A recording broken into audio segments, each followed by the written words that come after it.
One of the gifts of COVID has been a place of self-reflection for everyone I talk to. There's this moment where we're starting to ask ourselves, do we love what we're doing? Do we want to continue on the path that we're on? And one of those big questions has to do with your J.O.B. And today we're going to talk about just that. And I am thinking about this as walking away from the golden handcuffs. Lots of people I work with and talk to have a job that pays them well, and they have benefits, it's cozy, it's comfortable, but they also know that they want more. And this collective pause that we've gotten to have during COVID is causing people to question, how do I want to move into my future? Do I want to be a full-time entrepreneur and get off the treadmill of working for someone else and lining their pockets? Do I want to leave the benefits that I have? That's kind of scary. Do I want to leave the secure paycheck? This is a really important topic, and I know that a lot of you listening to the Max Potential Habits podcast are doing a side hustle, and there is that place in you where you're like, if only I could do exactly what I want to do every single day of my life, that would be awesome. So that's what we're going to talk about. If it's your first time here, I'm Dr. Amanda Barrientos, the founder of NFA Coaching, the host of this podcast, Max Potential Habits. This is your place to come each and every week for tips, tools, and inspirational interviews to help you get inspired to optimize your habits so you can thrive in your life and business. So let's keep going on this.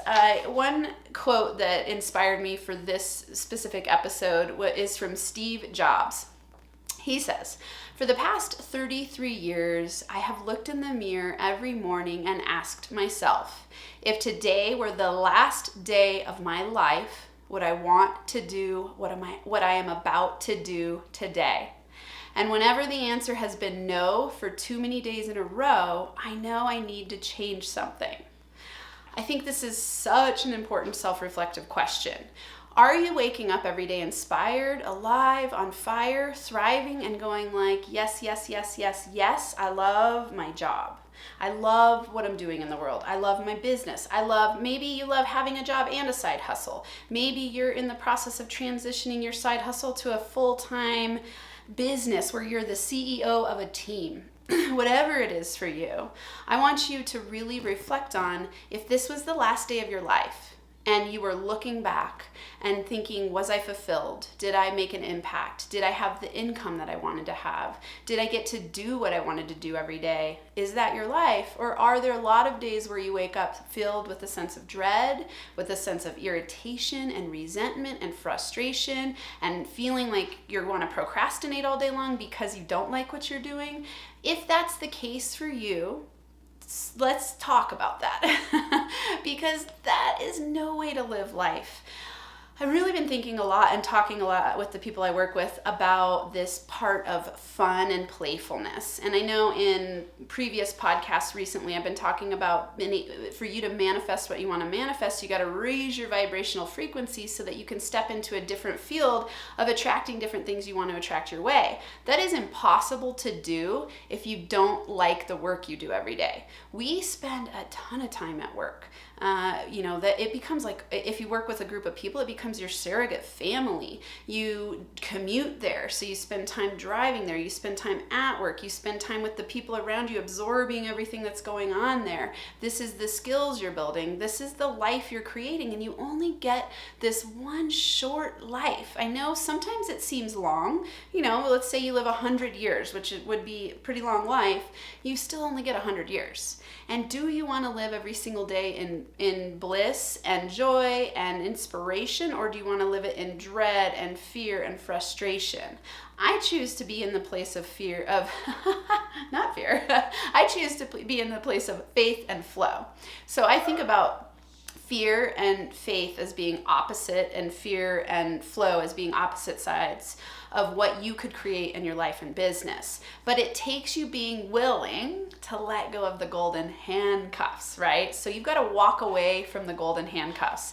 And I really love the last episode guest we had on episode number 112, Lane Booth, was talking about just that. She had a 6-figure income in a corporate setting, and she realized through some layoffs, she didn't get laid off, but she realized ooh, I'm indispensable. And at any point in time, I'm not in control of my reality. And although it sounded like she liked what she did in a lot of ways, she really wanted to step into this fuller version of herself and doing exactly what she wanted to do. I hear this all the time with people. People ask me all the time. I went from the academic setting where the paycheck was very, very small, but it was secure. I had benefits, some benefits. And when I decided to become a coach, I didn't do it because I was stepping into a field of security.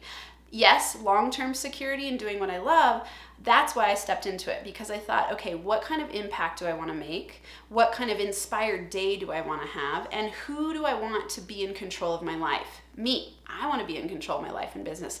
For some people, that means being an entrepreneur. For some people, it means being an entrepreneur. For some people, it means working in a company where you can be at the highest levels. For some people, it means having that secure paycheck day to day. But I know, because you're here and you know that this is for entrepreneurs, there's some part of you that is very inspired to have control of your life completely, which means having control of the way that you make your money. And so if you're like Steve Jobs and you're getting up in the morning and you're going like, crap, my life every day is getting shorter and shorter, I want to choose to do what I love. Let's think about how to do that for you, because happiness is magnetic. Joy and inspiration are what I want you to wake up with every single day of your life. And we all have that choice. We really do.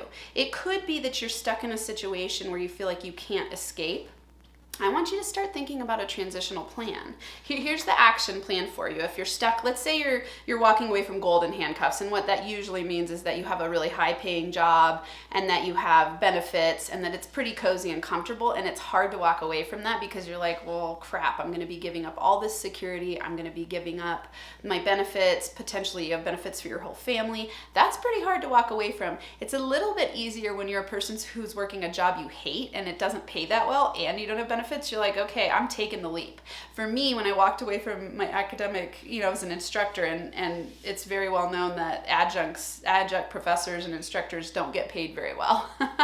And so it was like, okay, either I've got to step into a tenure track position, which is another 7 years of intense, stressful work that's not that high paying. I would have had to move out of Boulder. I've been here for 24 years. That would have been crazy. My family's here, my kids are here, everyone's here, and my whole life is here. And I also would have, been stepping into not a very high income, and I was like, okay, I'm going to take the leap. But I also didn't have a lot to lose. Taking the leap for me meant I'm walking away from, a take-home paycheck of $1,600 a month. I was on food stamps, so it was like, okay, if I can't make $1,600 as an entrepreneur pretty quickly, then maybe I shouldn't be an entrepreneur. So for me, I saved up as much as I could, and I took the leap.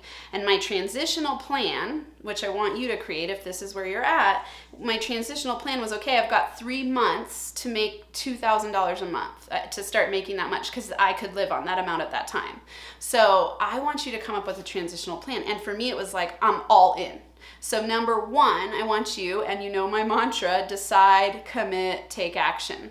Decide what you want. Decide, okay, I'm happy at my job, or let's say I have a secure job, so it makes me happy and that I'm comfortable, but I also know there's so much more that I want to do. I want to have the faith to step into a business, to step into my own role as a leader and the CEO of a company, or maybe it's that you just go, I just want to have control of my time and energy and space. You've got to decide that, and then you've got to commit and take action. Number two, I want you to create a transitional plan to leave your 9 to 5. If you're in a secure, cozy job and you don't have a lot of savings or an option for other benefits, and you just take the leap without thinking about it, you're gonna put yourself into a state of panic and fear. And that's not a very magnetic energy. So make a transitional plan. Decide, okay, at this amount, when my business that I'm building on the side gets to a certain amount, then I'll leave my job. That way you have that, you're not triggering your brain into a fight, flight, freeze response, which often happens when people leave their jobs too early and step into entrepreneurship, and then they fail, and then they think entrepreneurship is for them. I don't want that to happen to you. So make a transitional plan. And last, be persevering and patient. It takes time to grow a business. It takes dedication. It takes showing up daily, and it takes you being very connected to your why, and it takes you being patient. It's not going to happen overnight. Remember that. There's going to be bumps in the road along the way, but you can do it. Thanks for being here. You're amazing. I hope you have an incredible week where you thrive and feel alive.